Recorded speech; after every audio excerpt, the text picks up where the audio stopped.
16th mantra.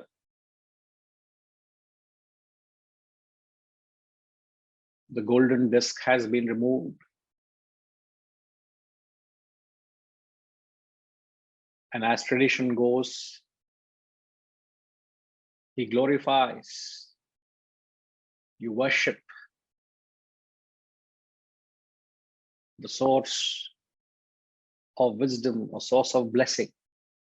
Here the sun, symbolized as the object of self-realization, is being worshipped. So he says, Bhushan, O sun, you are the soul traveler. You're the lone courser in the sky. And wherever there is that, where one revels in the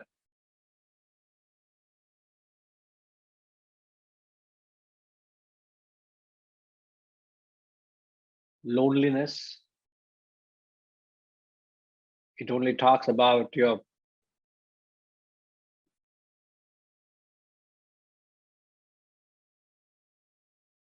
spiritual self-sufficiency. A person who is contented being lonely, who doesn't need the external world to add to his feeling of contentment, is truly a person who is established spiritually. The opposite of being contented in loneliness is to feel a sense of a void. You want the external world to fill what you lack within. So this, when he says the soul traveler, he's talking about the sun symbolizing the truth, the Atman. It is not dependent on anything. In fact, on the contrary, it is that which lends its luster. It lends life. Everything bristles into activity. You are the controller. So sun is symbolized as that which enlivens everything. It is that, as I've used the term, the homogeneous mass of consciousness. It is the reality. It is that which enlivens everything to function, to operate. While it enlivens everything, it remains disinterested. It remains a pure witness. It remains a sakshi. Just like electricity that enlivens every gadget to operate. But yet electricity remains an absolute disinterest, a witness to anything and everything that it enlivens. Nothing functions without the fundamental power that gives it life. So the sun is being worshipped because it is the very Brahman. And then he says, do remove thy rays and gather up thy dazzle. Just a quick recap. He's spellbound. He's awestruck. He has never experienced anything of a transcendental character. All his life, he's only known the mundane transactions of the physical body, the play of emotions of the mind, and all the thoughts that he had entertained. He did not know, nor has he ever conceived, nor felt, nor experienced that which transcends the body, mind, intellect. It transcends the limitations of the equipment. So he cannot capture it. He couldn't conceive it.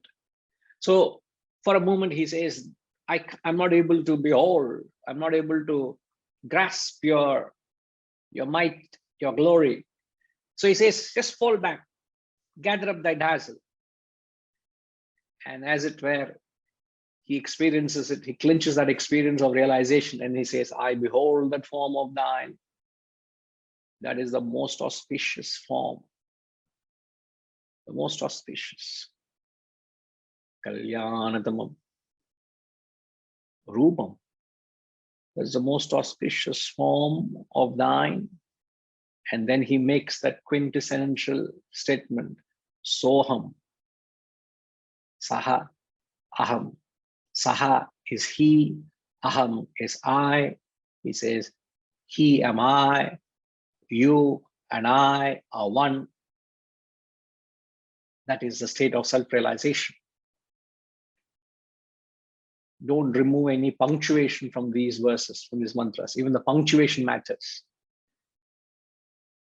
I don't know how many of you are able to attune to that frequency of the text. Sohamasmi. I am that. Isn't that the same thing like the Vedic declarations where it is said, Aham Brahmasmi. I am that Brahman. I am that truth. I am the reality. So, 16th mantra, the seeker, the sadhak has attained self-realization. And I remember mentioning in the 17th mantra, he writes his will. So this is the will of a self-realized soul. Let's read his will.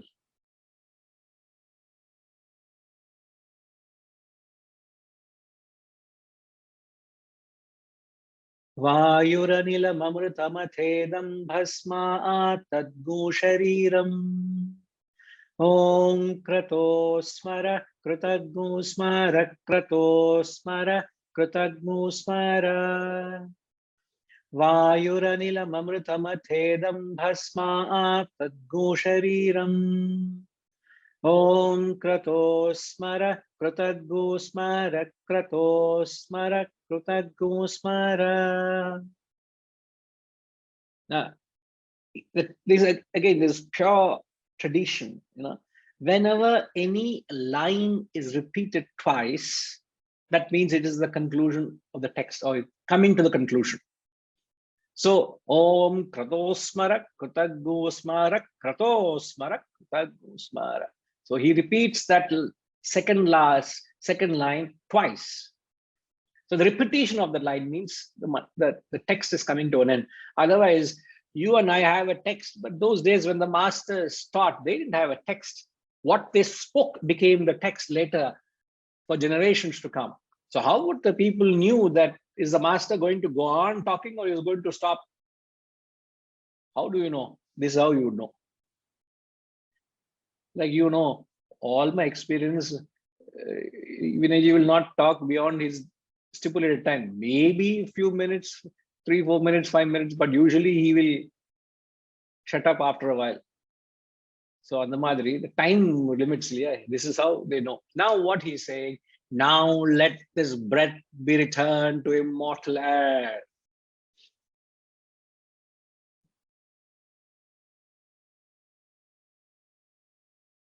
Anila Amrutam. Anilam Amrutam. Amrutam is immortal. Vayu, the breath. Let this breath be returned to immortal air. Let this body be reduced to ashes. O mind, remember what has been done. Remember. O mind, remember what has been done. Remember. Smara, smara, smara, smara. 4 times he used the word. Therefore, the word remember is mentioned 4 times. O mind, remember what has been done. Remember. O mind, remember what has been done. Remember. You got to be with the thought flow of the text, please. Otherwise, you will not have a clue what is going on. 15th, he reached that stage where he wanted to experience the golden discovered. In the 15th mantra, he said, remove the disc. 16th mantra, the disc was removed. He couldn't grasped it first, and then he beholded it, and then he experienced it. So 16th mantra, he has attained that state of self-realization, which in technical terms is known as samadhi. Samadhi is said to be a state of self-realization. 17th mantra is the state of attainment of Mahasamadhi, which is described as the death of the physical body.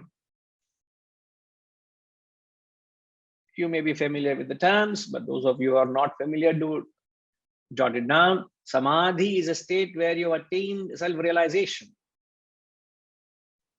That is the death of the ego. If you remember, when we explained 16th mantra, we said when your ego dies, you attain self-realization. It is known as samadhi. 17th mantra is the death of the physical body, which is known as Mahasamadhi. Now, whenever we come across this concept, we talk about the two schools of thought. One school of thought is the Jivan Mukti. Another contrasting school of thought is Videha Mukti. The Jivan Mukti says one attains self-realization within one's lifespan. You can attain realization within your lifespan. That is at the point of samadhi, the death of the ego, you attain realization. You attain realization within your lifespan, which is at the death of the ego, which is known as samadhi. Now, Videha Mukti says you attain self-realization. You also can attain realization in your lifespan, but it is only possible once you have casted away your physical body. Yes, in this Janma, I can attain, but I will attain the death realization at the death of my physical body, which means you attain realization at Mahasamadhi. Are you all following?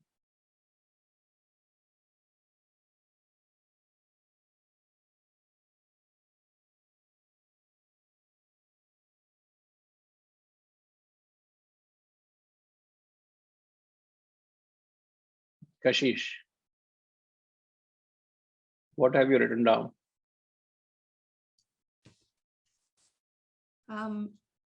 Guruji, I wrote, well, I've written down a lot, but from where do you want me to go specifically? The definition of Jivan Mukti and Videha Mukti. Okay, Guruji, you said Jivan Mukti is one school of thought which believes that a person can attain realization within their lifespan. They're talking about samadhi, which is the death of the ego. Videha Mukti says, yeah, you can attain self-realization, but that's only possible once you have cast away the physical body. And they're talking about Mahasamadhi. Perfect. Apt. Okay. Great. Now, the logical thing to go by is the Jivan Mukti, the school of thought, because these Vedic declarations are not mere propounded theories for you and I to understand. It loses its potency if we say that these are mere theories or enunciations or mere postulations. It may be a postulation for you and me, but not for these great men. So it is an actual experience.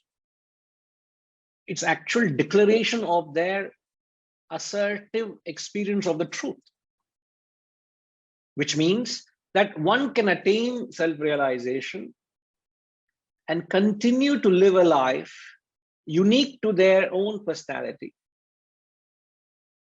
thereafter assert their experience and capture those experiences as our wisdom, wisdom which has been conveyed to us rather. You get it? So it is very much that these men have realized and continue to live a life until they attained Mahasamadhi. It's the physical death. So of those two schools of thought, what we are saying is we are going by the first school of thought, which is Jivan Mukti. All right.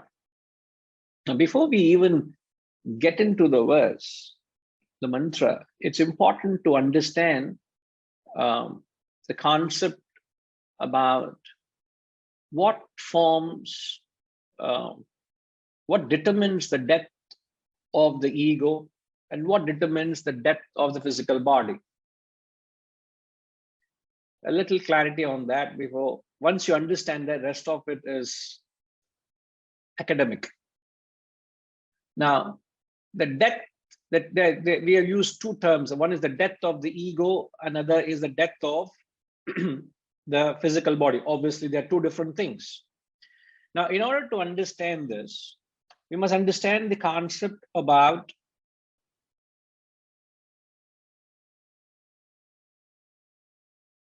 the total vasanas. Every human is born because you have vasanas. And the vasanas, every living being for that matter, is born because you have vasanas. And the vasanas with which you're born or you bring along with you into this embodiment, those vasanas are known as prarabdha vasanas. Every living being is born because of vasanas. And the vasanas you bring along at birth are known as prarabdha vasanas. Prarabdha, Prarabdha.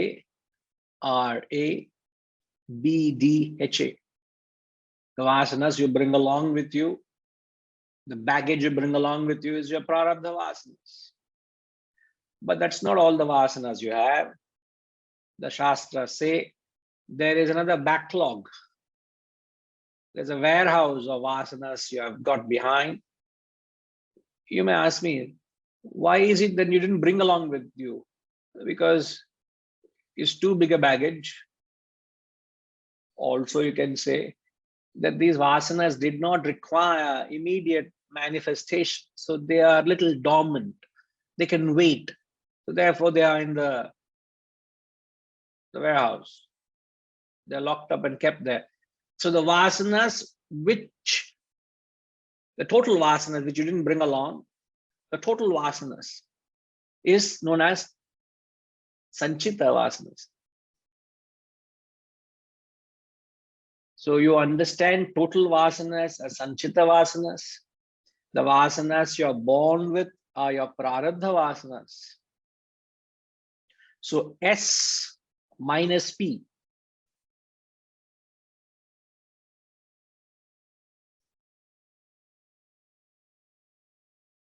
Amitama, S minus P. What is S minus P? Suddenly I'm not explaining mathematics or physics here. S is Sanchita Vasanas and P is Prarabdha Vasanas. So S not difficult to guess at all. Huh? Yeah. Either our questions are being too simple or you people are becoming too brilliant. One of the possibilities. It's neither. Now, it's neither. Oh, okay. Then, so Sanchita Vasanas, the total Vasanas, minus the P, which is the Prarabdha Vasanas you're born with. The left of that, the minus of the two, is the Agama. Agami. Okay. Agami means the Vasanas which are yet to be manifested. As I've said, they're still in the warehouse. They're not yet found a need to manifest. There is no urgency for them. Agami are the vasanas yet to be manifested. They are not yet manifest. Now, what am I trying to explain? I hope you follow the thought process. What are we trying to explain here? Haresh, what are we trying to explain here?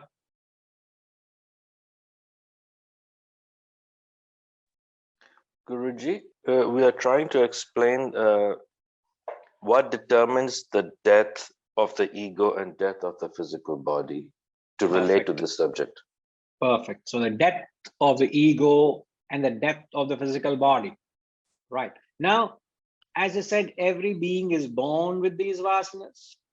Now, when the vasanas, when the prarabdha vasanas are exhausted, oh, sorry. In fact, let me go this way. Animals, when they die, they exhaust only their vasanas which they are born with. Am I right?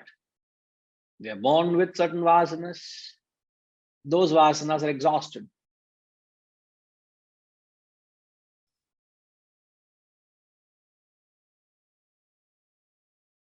But a human has the capacity, through self-effort, through free will, not only can you exhaust your prarabdha, which will automatically get exhausted during the course of your life. This is what we said. As you go along the span of your life, 40, 50, 60 years or 80, 90 years, you live, whatever life you live. It could only be 5 years. It could only be 6 months. You could die in the womb, but still it is determined by the prarabdha vasana. So when you die, it's your prarabdha vasanas have exhausted. That's the depth of the individuality of the being. So, but a human can exhaust not only his prarabdha vasanas, a human being can exhaust his sanchita vasanas as well. That is not applicable to animals. Animals exhaust only their prarabdha vasanas. A human can exhaust prarabdha and sanchita. Now I ask you, can anyone give me the definition of the depth of the ego and the depth of the physical body here?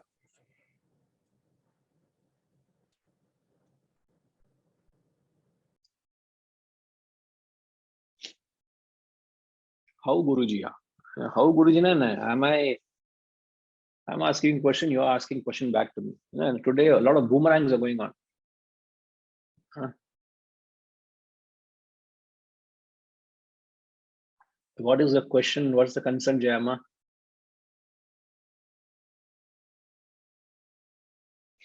Where are you? Are you there? Not seen.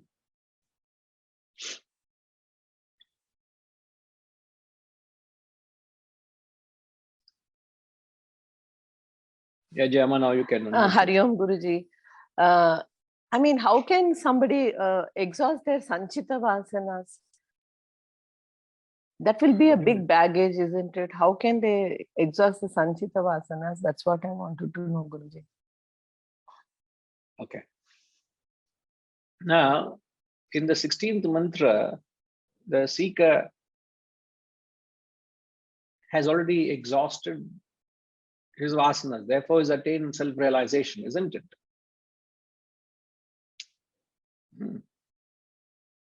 Man minus vasanas, man minus desires equals the state of realization, perfection. Because you don't understand that state of perfection, they are describing that state of perfection as minus vasanas, minus desires. So vasanalessness, desirelessness is perfection, which we've understood. So when you have exhausted your sanchita vasanas, I'm answering myself, I don't want to answer. You can exhaust your sanchita vasanas. And when you exhaust, you attain self-realization. So where is it difficult to understand? You got to put in a lot of effort to exhaust vasanas. It's not easy. As I said, the prarabdha vasanas will anyway be exhausted. So why are you worrying about it? As you go along, you exhausted them. You will exhaust them. And when they are exhausted, you die. So death, in fact, is determined by the end of your prarabdha vasanas. When those bundle of vasanas you're born with, so the momentum is set, the wheel is set into motion at birth. So how long is like, when you shoot an arrow, how long the arrow travels depends on, what do you call that? RPG, I'm very weak at sport of archery. Not that I'm good at other sport, but I'm just being very upright here. What do you call that? What do you call the action? No. When you When you the draw your act of, ask your daughter. Yeah, well, you asked my daughter. I'm not Arpit, I shouldn't have spoken. No. He's you're answering him. So I said, seek some wise wisdom next door, So what was that? When you draw the arrow, When you draw the arrow back. So what determines how far the arrow travels? how far you pull it back. How far you draw the arrow back. So if the farther you pull it back, the further it goes, isn't it? So the distance of the arrow traveled is set at the point of release. Am I right?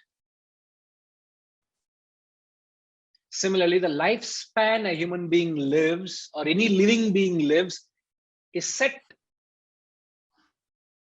by the prarabdha vasanas at birth. At the point of birth, that determines the longevity of life. So what determines you die at 60, 70, 20? Your prarabdha vasanas. Nobody knows. Nobody knows when you're going to die. You don't waste your time spending your money to these palmists and soothsayers. Just go on living your life fully. When time comes, you die. Full stop. Why worry about it? So this prarabdha vasanas, Jama, are anyway going to be exhausted. So the question is, so at this birth, Sanchita Vasana should have been exhausted and should have been left with only prarabdha vasanas. Is it like that? No. I'm saying Sanchita Vasana is the total vasanas. From the Sanchita total, a small pocket. Okay, let's use numbers. Let's say if your prarabdha vasanas are, Sanchita vasanas are 1,000, you're only born with 50 vasanas. So 50 is your prarabdha, 100 is your Sanchita, 50 is your prarabdha, 950 becomes your agami. Understand this way, you'll have no confusion.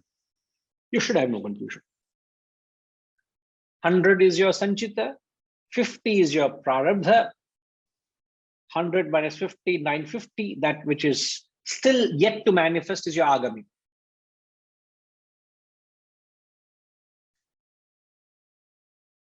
Lakshmi Ma, is my mathematics wrong? Why are you laughing? Yes, Guruji, Sanchita Vasana is 1,000, not 100. Oh, sorry, 1,000 minus, correct, mathematics is a little wrong today. 1,000 minus 50 is 950. I am also weak in maths.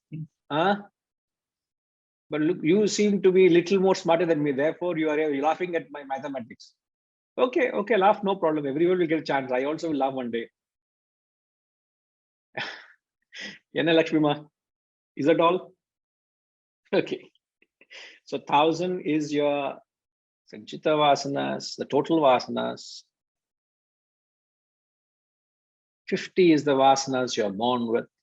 The 950 that is yet to manifest is Agami. Yes, Jama. Guruji, if 50 anyway will get exhausted in the prarabdha vasanas will get exhausted in this janma, but with how much of self effort can we exhaust the 950 sanchita vasanas in this janma to attain realization? That's That up to would- you.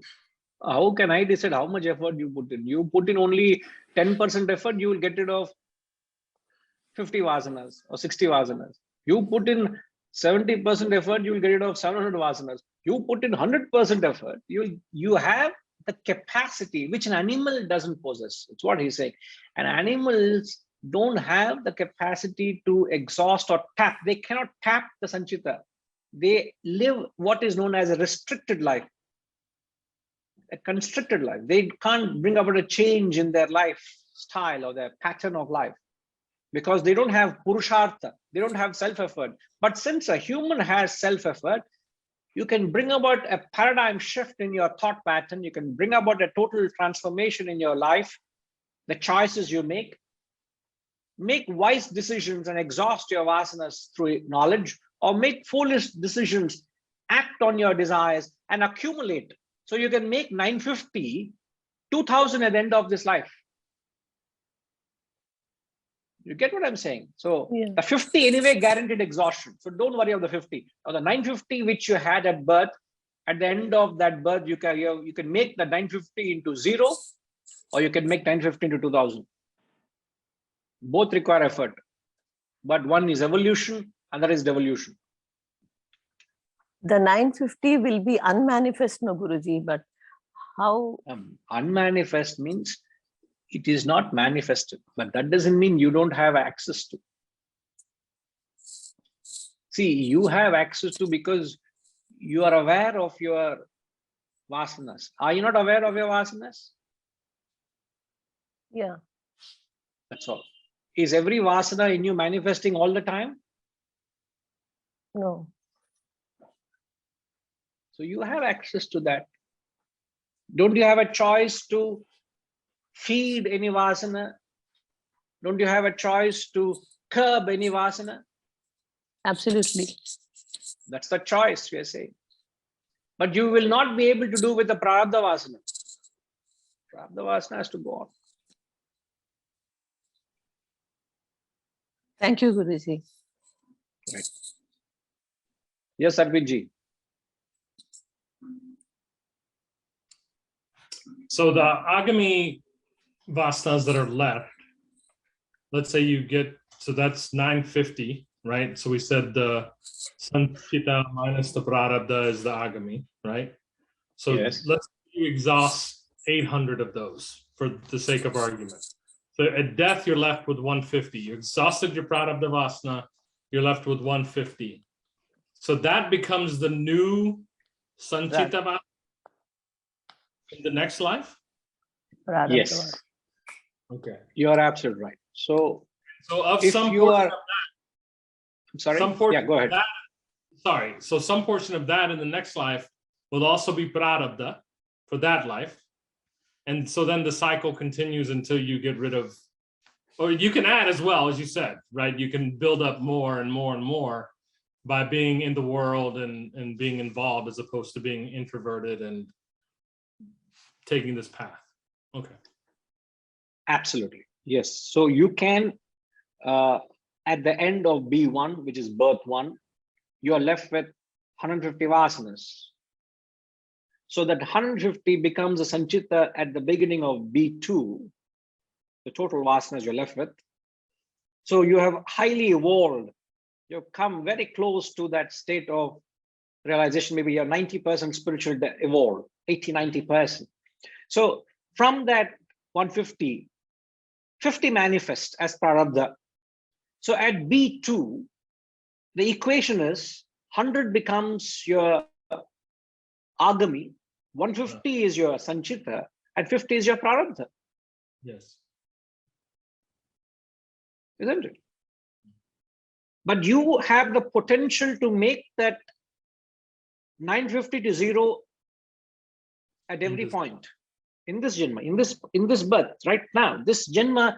If you can envision the goal of realization, if you can conceive, if you have the capacity, and if you are inspired by the goal, and you embark on the journey to get rid of my vasanas, I've been carrying this burden. If that bothers you, that every action, I'm creating a vasana, I'm leaving an impression. I want to cleanse my impurity of the form of vasanas and desires. If that bug gets into you, if that thought inspires you, who can stop you from reaching that goal? It's a matter of how much time you have left with you. How much time is left with me? So much of time has already been wasted. I don't realize how much I have done to reach this point, and yet it's all in vain, it's all going in waste. But if the realization happens, then you can step up the efforts.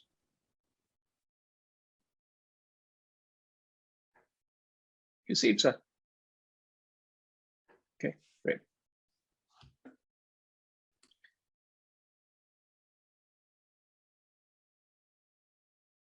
Hariji is asking, before I ask, Amitama, you had raised hand for something. Agami vasanas can be burned. Yes, they can, like any vasana, a vasana can either be exhausted through experience or through knowledge. That's the fundamental way of expressing a vasana, means exhausting a vasana. You can either choose to experience it or choose to exhaust it. So for example, I have a Sanchita vasana to travel the world. I want to see the world. I want to see the multicultural, different, the variety of experiences and different terrains, different societies and whatnot. I want to just see the world, which can be exhausted either through experience or can sit here and understand the futility in that. It may take a while to rationalize that desire, rationalize that vasana, and realize the futility in that exercise of going out into the world and sightseeing. What sightseeing? How long will you see a sight? Okay, Eiffel Tower. How long will you sit? Morning to night, you put a tent and see the Eiffel Tower. Niagara Falls. You'll construct a house and sit in front of the Niagara Falls and sit. How long have you sit and watch the Niagara Fall? How long have you seen the Taj Mahal? How long have you seen the Mount Everest? How long? A matter of few minutes. Rest of it is all the amount of effort and planning and travel and resources and everything goes into just that few minutes.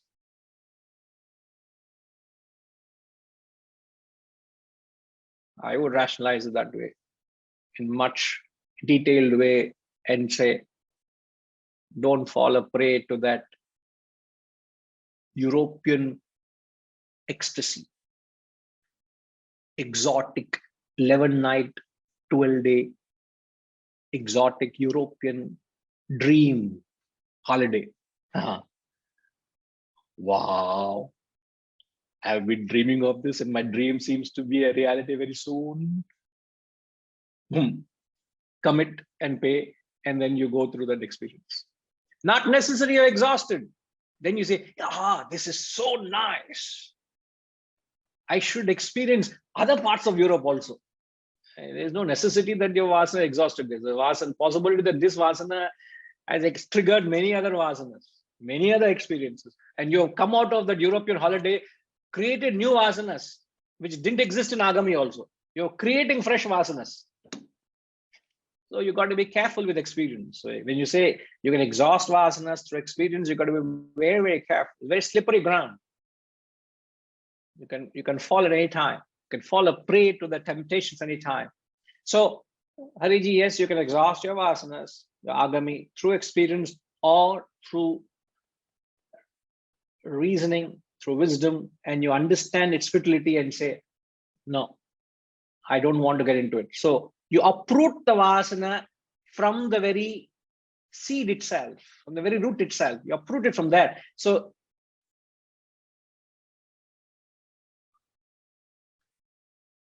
you don't have to experience it. So exhausted without experiencing it.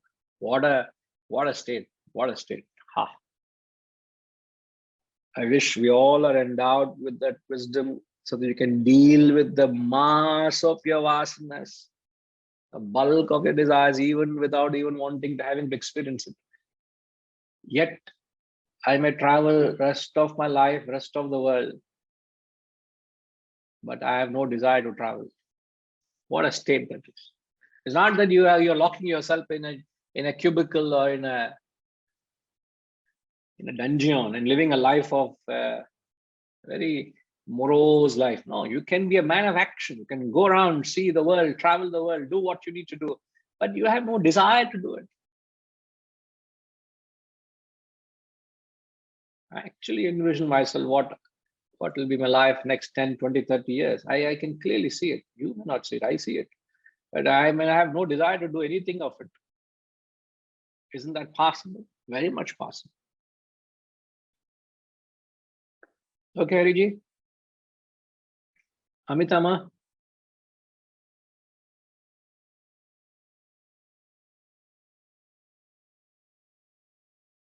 So I think I've got my answer. My confusion was about prarabdha vasanas. It's not an absolute number. It's not an absolute figure because we are also accruing new vasanas as well. But from our discussion, I realized that if we are conscious and deliberate and we take the effort, then we do not necessarily have to take on new vasanas, and that figure 50 remains like an absolute that you keep deducting and reducing, not adding to it. No, you can't add to the 50. 50 only gets minus. Oh, let's say at birth you had 50 prarabdha vasanas. Mm-hmm. By the time you're at the age of 20, you're left with 40. At the age of 40, you're left with 30.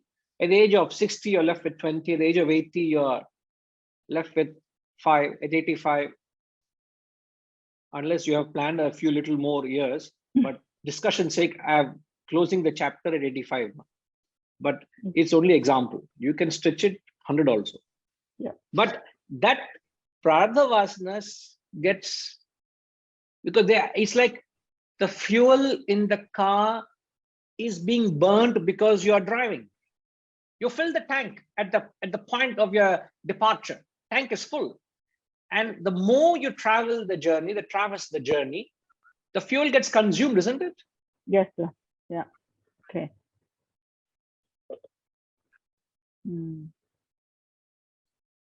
And you're not stopping in any station to fill the fuel as well. So there is no. So all that prarabdha vasanas keeps going. They can just keep exhausted. But what you add to is your sanchita. Okay. Thank you, sir. Whatever, as I've said, at birth you had 950. If you have been wise, that can come almost to 0, or you can make it to 2000. So that sanchita keeps adding, not prarabdha. This anyway guaranteed exhaustion.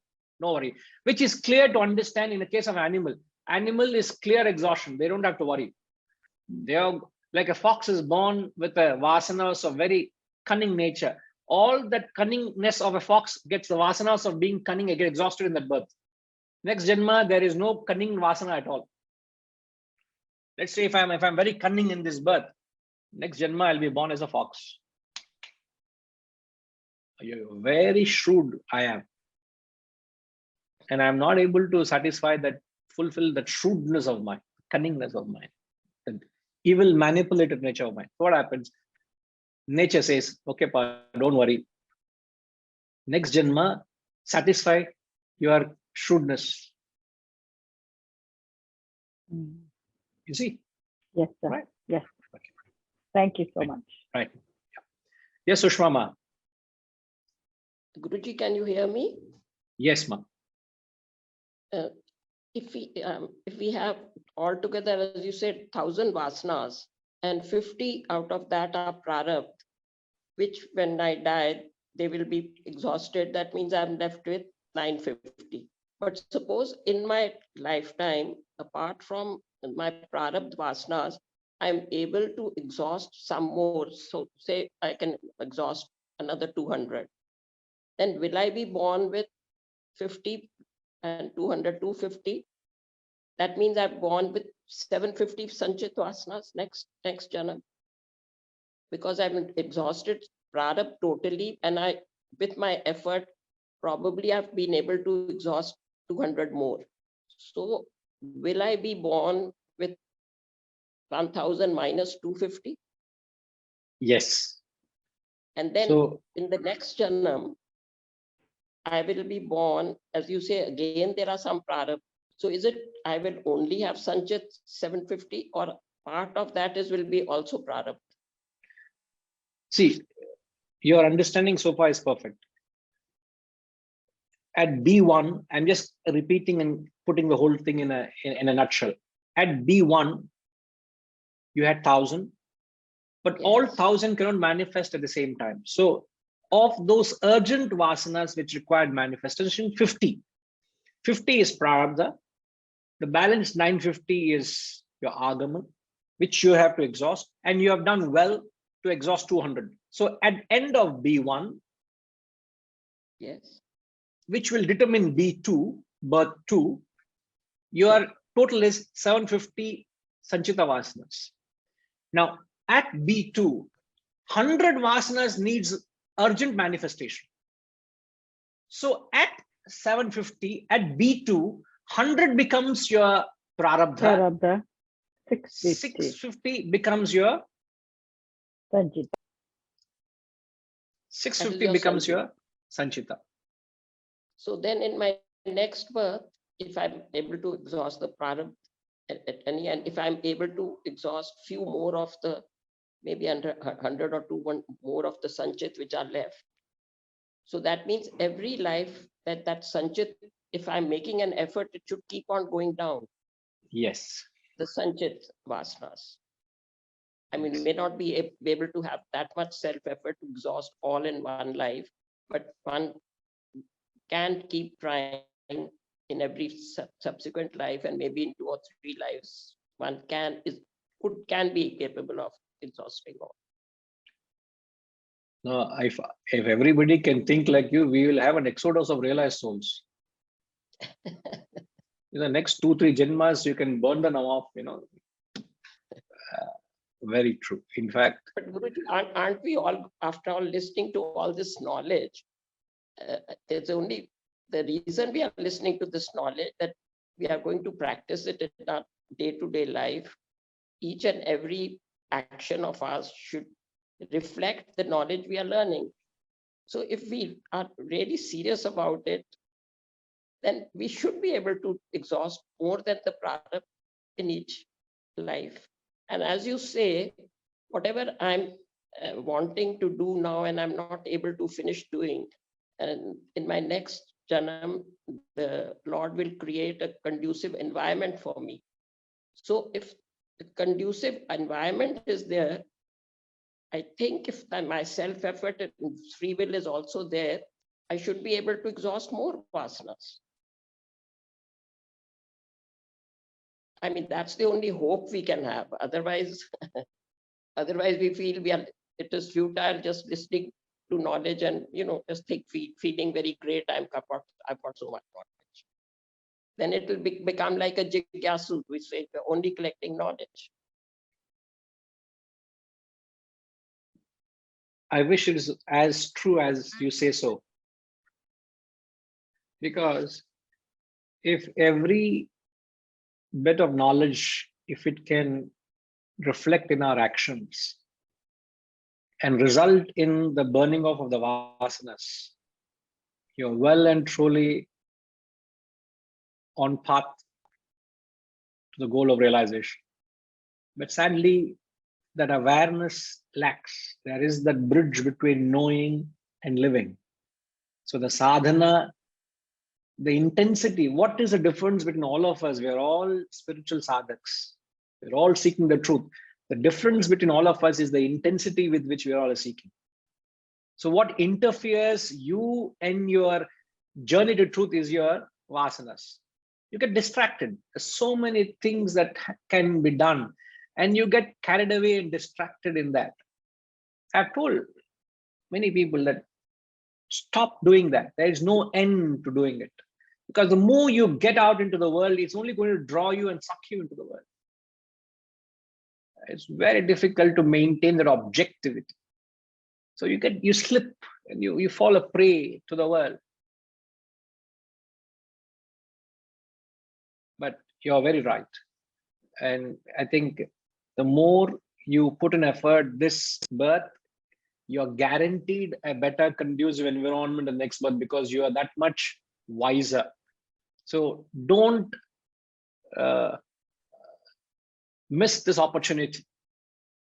That's the message we can get. Don't miss this opportunity of optimizing it, capitalizing it, so that it creates a better environment in the future. Okay, ma? In practicality, I mean, I can only visualize myself, and I'm sure that's true of most people. Suppose I've been listening to Gyan for 20 years and trying to practice it with my free will. If I look back at my own self, nobody else knows how I feel inside.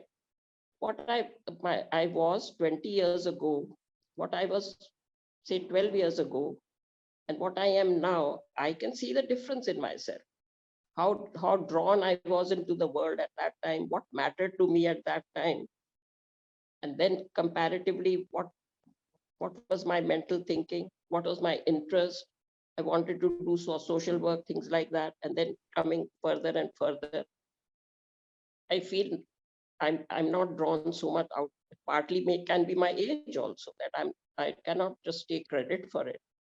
But mentally, I'm not really sort of wanting to go to parties, this, that, and the other. So I'm sure everybody can see what is the difference in their mental in the last 10, 20 years. That means we have been able to exhaust some sort of vasanas there. And that is what I feel we can hope in the next janam. And this will continue. If we have a conducive environment also, we have access to knowledge and all that. I feel we can sort of progress. At least I'm hoping that. Sushmama, I hope you have a big house to accommodate all of us, because all of us are coming home. We're coming to Delhi. Please come. Don't worry. We'll rough it out. I think you don't. I don't need a big house. I have to have a big heart to accommodate. I know that. I know you have a large heart.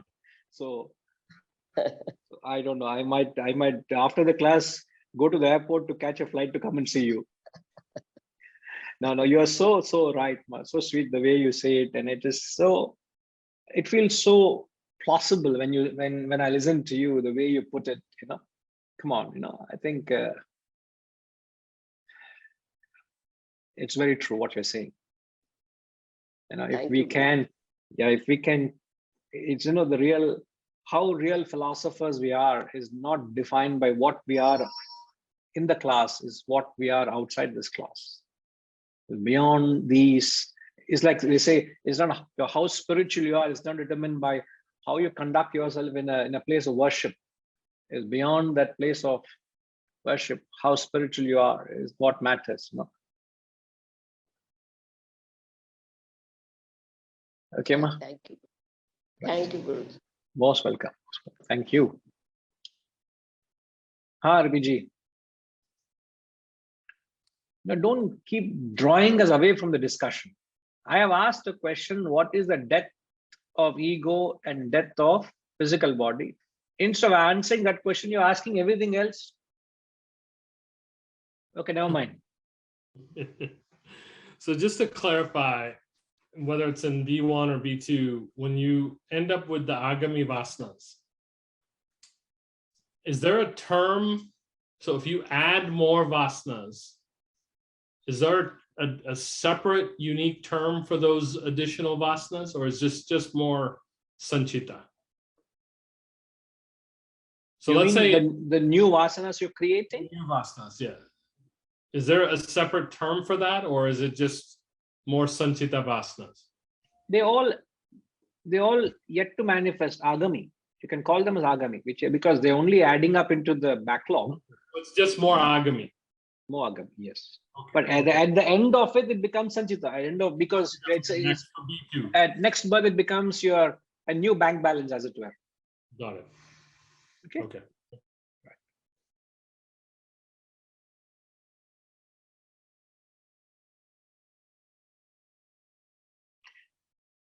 So, coming to the fundamental question, Setuji, can you answer this question, sir? We spoke about the death of the ego vis-a-vis the death of the physical body. So, based on the discussion of these vasanas, only based on the vasanas, can you answer what determines the death of ego and what determines the death of the physical body? Yes, sir. Death of ego is exhausting of agami vasanas. Death of physical body is prarabdha vasana. Perfect. Perfect, sir. Can you repeat for everybody's sake? Yeah. Death of ego is exhausting of agami vasanas. Because you clearly defined we die, we leave this physical body only when we exhaust prarabdha vasanas. So, since we live after self-realization as a realized soul, still we have to live, and we may die much later date. That means the death of physical body happens when we leave the last trace of prarabdha vasana. So, Exhaustion of prarabdha. So the exhaustion of your sanchita Happens totally. No, the exhaustion of your sanchita determines death of the ego. So the ego, death of the ego means exhaustion of sanchita vasanas, which is Guruji, sanchita or agami, because sanchita includes prarabdha. Agami plus prarabdha is sanchita. yes. So if sanchita is exhausted at when you exhaust the ego, that means you physical body also gets exhausted. So Okay. So okay, to be technically right that way, yes, the agami. I am little good at maths. That's why I. Correct, sir. So I know my shortcomings is very well seen, but it's okay. Gayatri Ma, a lot of editing to do today's video. All the edits, I'll tell you where all to edit it. Yes. So the exhaustion of agami is the death of ego. And it's Hariji. self-realization also. Hariji is disagreeing. Yes. See, death of ego is exhaustion of agami plus prarabdha. Then that is the death of ego. And exhaustion of prarabdha is the death of physical body. No, you're wrong, sir. Why? Death of ego means exhaustion of agami. That's all. No, then when there is, as long as there is prarabdha, there is ego. No. You're bringing another question here. No, yeah. No. See, when you are, Sir, if you remember, yeah. Sorry, sir. If you remember in the beginning, I said, Jivan Mukti says you can attain self-realization within this lifespan, sure, which is a state of samadhi. Yeah. Mahasamadhi is when you attain physical death. Yeah. So there is a lifespan a person lives between samadhi and mahasamadhi, right? Yeah. Samadhi is a state of attainment of self-realization, which is death of the ego. Yeah. Mahasamadhi is the death of the individuality, which is the end of the physical body. Yeah. Samadhi, the death of the ego, is when you've exhausted your agami. Death of the individuality, the physical death, is exhaustion of your prarabdha vasanas. Yeah. No. Are you right with that? Have you got this correctly? No. But Hmm. as long as we have individuality, then there still exists a trace of ego. No. Then you are going by what the Videha Mukti school of thought says, that you can only attain enlightenment only when physical death occurs. There is a trace of ego, means there is still a separation. Jivan Mukti says you can attain realization when you have exhausted your agami. That's the school. That's the difference of the school of thought. If you say, oh no, you will only attain realization when you die physically, then you're going by the Videha Mukti school of thought. That means that master has not attained total realization. Oh, he's attained partial realization. You're giving only a partiality to it, which is not right. Okay, sir. Right. So just, yes, Setuji, Chepan, sir. I just want to endorse this from the life of, because I have read in Ramana Maharishi's life story. He attained Jivan Mukti, and then he died a physical body. He had a cancer, and he was even treated. While treatment, he didn't even take up this anesthesia and all that. But he left physical body only because it has been mentioned he completed his prarabdha vasa. Very true. Yes, it's very evident if you understand the concept that men have lived a life of realization even after attainment of realization. So even having realized, they lived a lifespan. Now the lifespan they live is very unique to their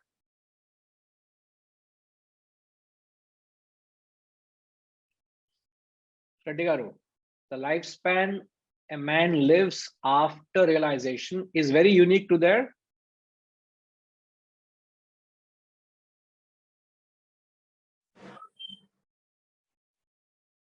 vasanas. What they could. Which vasanas? Sanchita vasanas. So can you repeat the question?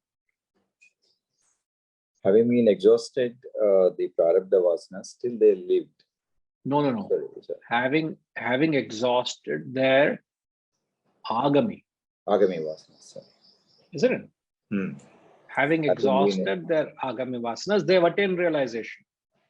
Now the lifestyle a person lives after realization is very unique to their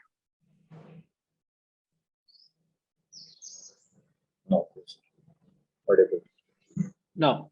So what we have said, there is a lifespan between samadhi and mahasamadhi. Mahasamadhi. Mahasamadhi is what?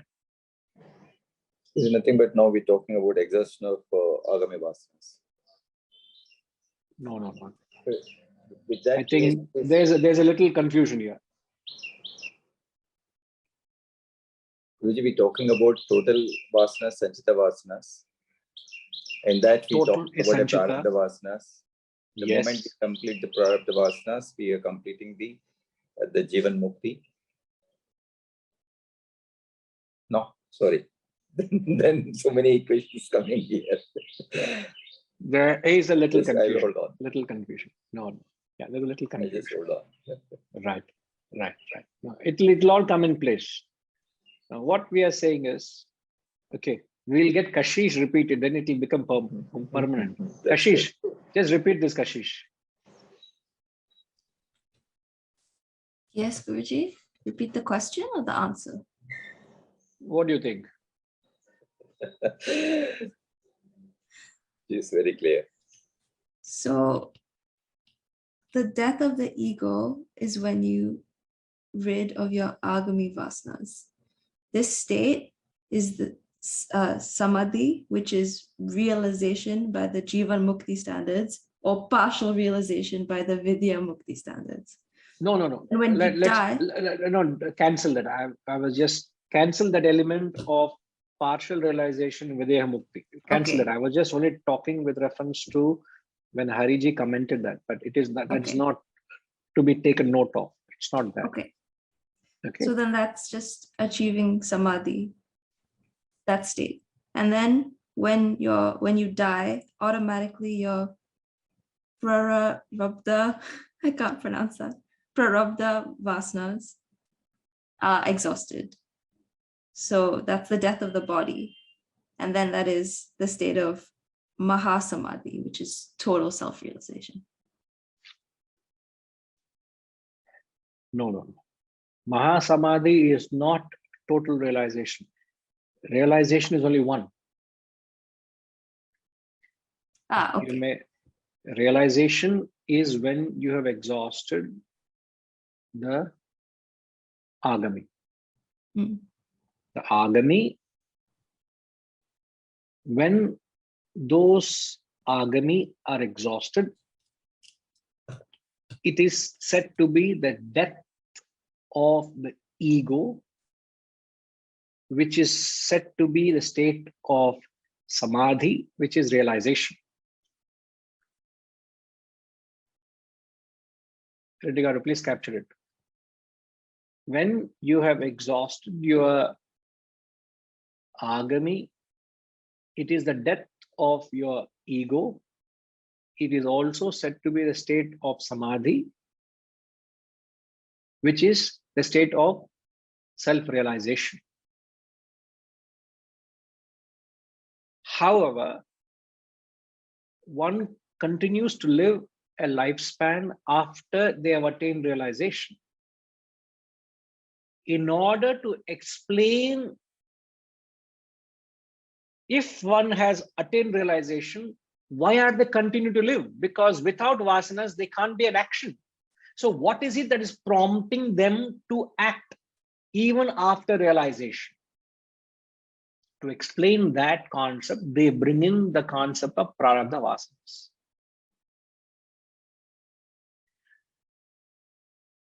To explain the lifestyle of men after realization.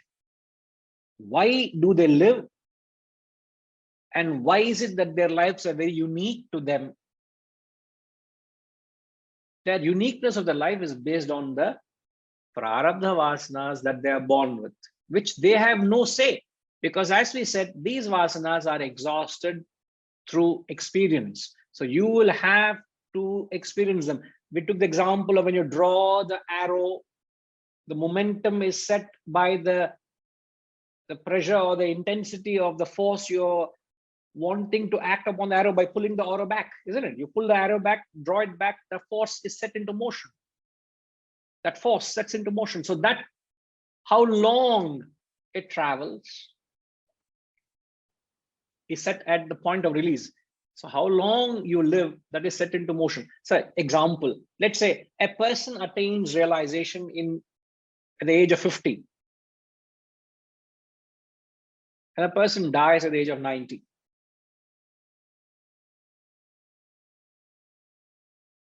The lifespan, how long that person lives, has been set into motion at the age of Reddigaru. How long the person lives, when was that determined? At the birth. At birth. At the age of 0, let's discussion. Say at 0, your lifespan is set as 90. Now, in 50 years, this person has put an extraordinary effort and attained realization. So, for all practical purposes, he is a realized soul at the age of 50. Now, the 40 years of his life Yes. is defined by what? It is as good as rebirth to him, showing that it starts with a prarabdha, because you are making a statement that he lives rest of the life with a prarabdha. If I rightly captured the statement you made. But 50 years, what you did? Was it not your So, prarabdha? Yeah, he consumed the prarabdha because that's where he has attained the samadhi, or he is self-realized soul. So that means all the vasanas have been exhausted. So What balance vasanas? is 0. So he has to start with again. So Anyway, today's class was really boomerang to me. No doubt. Maybe I need to think through. Even we are grappling it still, so no issues. Sorry. What we are saying is the 40 years of life that person lives after realization is the leftover of the prarabdha vasanas, which he has already acquired momentum at birth. As we say, at birth, the momentum of the longevity of life is determined at birth itself. So he is going to live 90 years. But at 50th year, he's attained realization. So that from 50 to 90, those 40 years, he lives a life of a man of realization. But the lifestyle, what he goes through in his life, he has no control over it because it's already been set into motion at birth. So I'll give this example. I'll come back to it again. Don't worry, I'll come back to it again. So let's say you're driving. And you're at a long stretch of road. It's a highway, it's a freeway. There's nothing that is obstructing you as far as your sight can reach. And you have been unmindful of the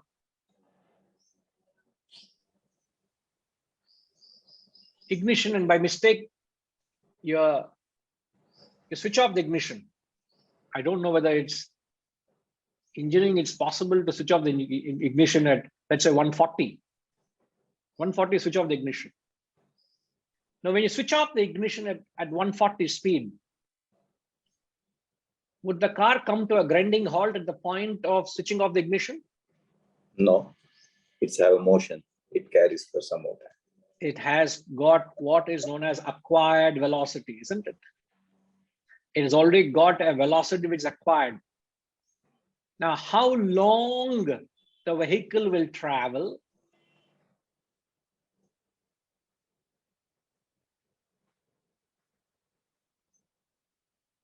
depends on at what point the ignition was switched off. So since there, okay, let's put ignition switched off, or you also take the example, you exhausted your fuel. There's no further fuel. There's no further propulsion coming from you because there's no further fuel. So switching off of the ignition or the exhaustion of the fuel is the exhaustion of agami. Agami. Write down, sir. Write down, please.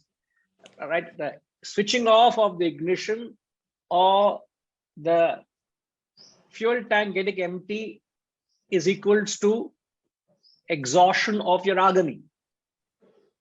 Now, once the agami ends, once your ignition is switched off, there is no further propulsion. There is engine is off. There's no further propulsion. Who knows that? You know that. You sitting in the car know that there is no further propulsion. But from a person who is viewing the vehicle in motion from outside, does he know that you have switched off the ignition? Does he know that there is no further propulsion? What he sees is your car is still moving. Let's say another 3 kilometers without any obstacle in free motion, the vehicle will gradually from 140, it comes to 130, 70, 50, 20, at 10 and 0. So the distance of 3 kilometers, where it is gradually slowed from 140 to 0, this distance of 3 kilometers is the life of a man of realization after realization until he attains physical death, which is known as Mahasamadhi. And this lifespan, this quality of life, what he does is all determined by the prarabdha vasanas. Able to get it. Yes. Now you're able to yes, relate it a little bit. Yes, yes. You have related. Yes. But this doesn't happen in case of people like us. Because we doesn't know when the fuel is ending for us. Because we No, don't we have got a tanker attached to our fuel tank. Yes, we always think So the there's a tank like continuous supply of fuel. So we are going on and on and on, we are running around like a chicken without a head. We are running around. maybe a small chest pain, small pain here, then most probably we feel the tank is empty. Till then we don't realize. But yes, sir. But just try to jot it down. I truly wish to be physical with a chart, with a board, put it on paper. It has a different dynamics of giving out these ideas. Yes. But however, we'll come back to it. And if there is any confusion, we'll address it again. Okay. But all of that is relevant because here is the master or the student, the sadhak, the seeker who's attained realization. This mantra, he's talking about the sadhak writing his will after he's attained realization.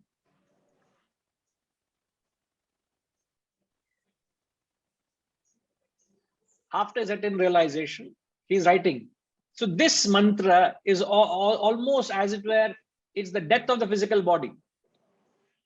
This verse, in fact, the previous mantra, he's attained samadhi. This mantra is Mahasamadhi. He's saying, let my air merge with the total air. Let this body merge with the body. Let my mind merge with the mind.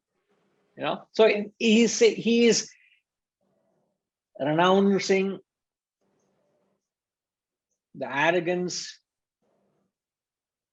of asserting his individuality. So this mantra is Mahasamadhi. There's a let breath be returned to immortal air, etc. See, we will not understand the significance of this mantra, which I've not got into. The direct mantra, I've not got actual mantra, unless I understand the context of this. Little tough it could be confusing for some, but it's not that difficult. We'll come back again and revisit it. Okay, Harish? Any confusion, we'll sort it out, if at all there is any. Okay? Right. Thank you. Om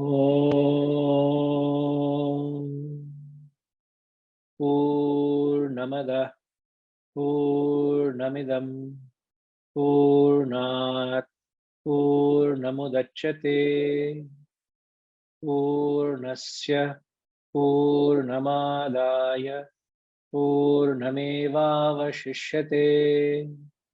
Om Shanti Shanti Shanti. Harihi Om.